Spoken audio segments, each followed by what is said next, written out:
In Doctor Who: The Power of the Doctor, which aired on October 23rd, the 13th Doctor, played by Jodie Whittaker, left the TARDIS. Some of the 13th Doctor's enemies, like Ashad, the Lone Cyberman, the Cybermasters, and Sasha Darwin's Master, came back for the special. Many of the 13th Doctor's classic companions also came back, like Ace and Tegan Javanka, Jo Jones, Nee Grant, Melanie Mel Bush, and even Ian Chesterton, who was with the first Doctor. In the same way, the special brought back the 5th, 6th, 7th, and 8th Doctors. Doctor Who: The Power of the Doctor gave Whittaker's 13th Doctor an epic ending, but the bigger question is whether or not it ended her character arc satisfactorily or left too many plot threads open. Until we get the answers to the bigger questions. Which are? What was it? Because whatever it is, I don't think it's done. Come on, Ryan. Come on, Yaz. I'm calling you Yaz, because we're friends now. Even though she had a short reunion with one of her original companions, Graham O'Brien, and finished her love story with another companion, Yasmin Yaz Khan, there are still many storylines that haven't been finished. Some of these stories leave important questions about the Doctor's past unanswered, and Russell T Davies, or a future showrunner, is not likely to pick them up. Here's a look at the most important questions about the Jodie Whittaker era. I carry them with me.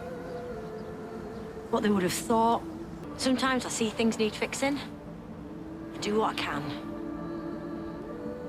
The mystery of the timeless child is by far the most important question of the Whittaker era. In season 12, the Master and the Doctor found out that the other person is not who they thought they were. The Timeless Children, the last episode of season 12, showed that the Doctor didn't come from Gallifrey. Instead, a Shobogan named Tectean found him at the end of a wormhole. Through a series of flashbacks, it was shown that the Gallifreyans had never been able to heal themselves. Instead, they stole that ability from the Timeless Child and used it to create the Time Lord race. Since then, showrunner Chris Chibnall hasn't said anything else about where the Timeless Child came from. Why didn't the Doctor open the Chameleon Arch? In the epic season 13 story, Doctor Who Flux, Chibnall was able to learn more about where the Timeless Child came from. Not only did the show bring back Tectean as a bad guy, but it also gave the Doctor a golden chance to get back her lost memories by giving her a Chameleon Arch with her missing history on it. Even though the Doctor spent the whole series trying to figure out where she came from, and even got a small glimpse of her past when she threw herself into her own time stream, she chose in the end to hide her secret past deep within the TARDIS without saying why she changed her mind. Did the fugitive Doctor regenerate into the first Doctor? The fugitive Doctor is just as mysterious as the child who never ages. The fugitive Doctor was first seen in the season 12 episode Fugitive of the Judoon. At first, it was thought that she was a Time Lord from the future, but it turned out that she was from the past. The fugitive Doctor reminded people of the classic season 13 episode The Brain of Morbius from 1976, which first hinted at past regenerations before William Hartnell's first Doctor. This version of the Doctor also worked for the Division, a Gallifreyan Black Ops group. In Once Upon a Time, it was strongly hinted that the fugitive Doctor was a version of the Doctor that came before the first Doctor. However, this was never confirmed directly. What is the significance of Inston V. Vinder, Bell, and Baby? Inston V. Vinder, his life partner Bell, and their baby Tigme are three people who could have given hints about the Doctor's mysterious past. Not only do all three characters come from an alien planet, but Vinder in particular knew what a TARDIS was, which suggests that the technology was never unique to Gallifrey. Also, it didn't bother Vinder that there was a planet called Time or that the Temple of Atropos was on it. Even when he asked what the Maori were, he wasn't surprised to find out that they were in charge of how time moved. All signs pointed to Vinder and Bell having something to do with the Timeless Child. Some people even thought that Tigme was the Timeless Child. In the end though, they were just side characters and weren't given any more importance than that, which felt like a missed chance. Why was Captain Jack Harkness fighting Assad and the Cybermen? Captain Jack Harkness, who was with Doctor Who during the time of Russell T Davies, came back in season 12. Jack was last seen in Torchwood, Miracle Day. At the end of the series, he was still on Earth. He left Earth at some point and started traveling the universe again. Eventually, he joined a group of rebels to fight Cybermen in the far future. Even though he came back briefly to tell the 13th Doctor not to give Ashad the lone Cyberman access to the Cyberium, it was never explained why he was fighting Cybermen in the first place. Nor was his role in the Cyber Wars explained when he met up with the 13th Doctor again. So, we still don't know what his mysterious role in season 12 is. Why did the Daleks suddenly lose interest in killing the Doctor? In Eve of the Daleks plan to get back at the Doctor. This is one of the most important loose ends from the Whittaker era. During the Flux event, the Sontarans tricked the Daleks and Cybermen into a trap where they were all killed. Even though the Sontarans were to blame for their population loss, the Daleks still blamed the Doctor and even sent a death squad to kill her. This seemed to simply imply that they became aware of the reason the Flux event happened, but this was never confirmed. When the Daleks showed up again in the power of the Doctor, it seemed like they no longer wanted to kill her. Instead, they gave her to the Master. Why the Daleks stopped wanting to kill the Doctor will probably never be found out. Was the universe restored after the Flux event?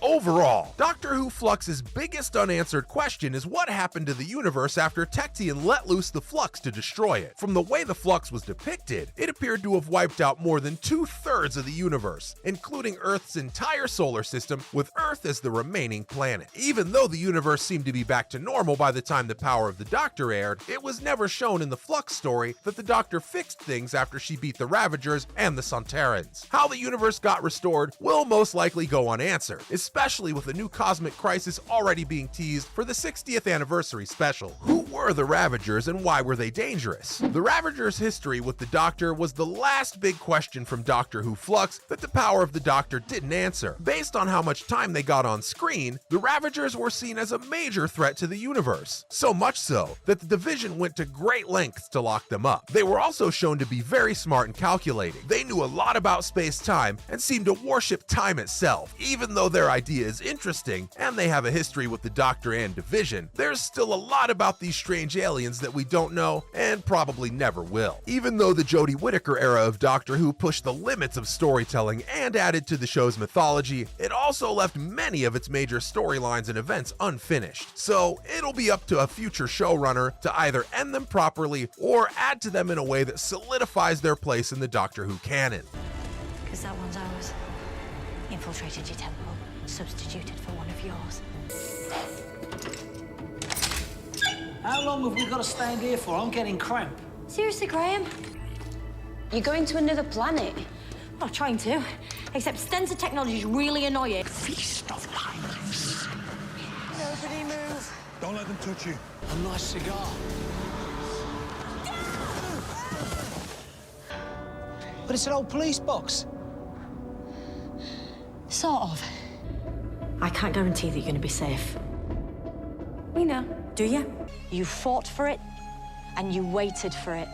And now, people angry. Imperfect technology without a conscience. Machines malfunction, that's what they do. No, mate, that's what you're doing. Some of the time, definitely. Get back here! Stop it! Charlie! And my serious tech skills, and yes, that is with a Z. Biotracking fused. And remnants. And spare parts. Now, must remember, how long's a rel?